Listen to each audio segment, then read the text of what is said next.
An historic soccer match between the U.S. and Cuba took place in Havana Tuesday. It was the first competition between the two countries in more than 50 years. CNN's Patrick Opman has the story.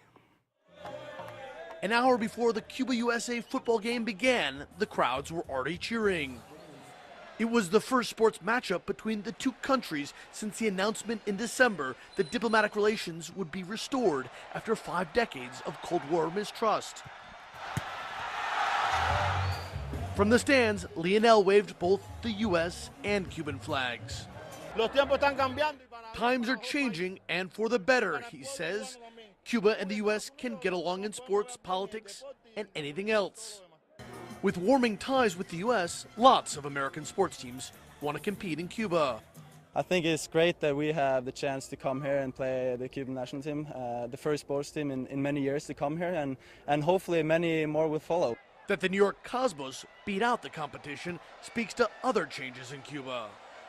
Cubans are better known for their passion for baseball, but right now, football mania is sweeping the island. So this game is about both developing U.S.-Cuban relations and the island's newfound love for the beautiful game. Even though Cuba is still fine-tuning its play, the island could soon be a force to be reckoned with. The football will grow, become very strong, and then they have more experience when they play abroad. I think Cuba very soon gonna have a team in the World Cup, no doubt. None of the players or officials at the match wanted to talk about the developing FIFA scandal that has blemished the sport. But the allegations of million-dollar payoffs seemed a world away from a game that only cost 4 cents to attend, and where the scoreboard had to be updated by hand. Even as Cuba lost 4-1, the team and the crowd never lost hope. Here they played for the love of the game and with an eye towards a future of new possibilities. Patrick Ottman, CNN Havana.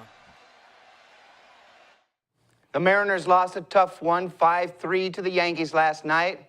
But boy, this game sure didn't lack any fireworks. He does go off speed. Did he commit? He did not. The first base umpire, Will Little, says he did not. And Alex draws a walk. That brings Lloyd McClendon out of the dugout. Lloyd McClendon was already hot about Brett Gardner's at bat, which clearly looked like a swing. Montgomery should have been out of the inning, and this was a borderline check swing here. Lloyd McClendon's going to get his money's worth. Looks like Mike Zunino, the catcher, was sent packing as well.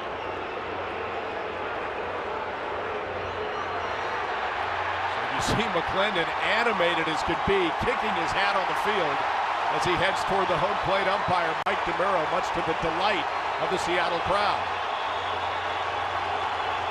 Well, he might want to go have a piece of Tony Randazzo at third base. That's right. This is where it all started, the Brett Gardner check swing. Lloyd McClendon was hot in the dugout then, and it's not getting any better for him right here. Shades of Billy Martin and Lou Piniella. You gotta love the passion, if it only leads to wins. The M's and Yankees wrap up their 3-game series today. We'll be right back after this commercial break.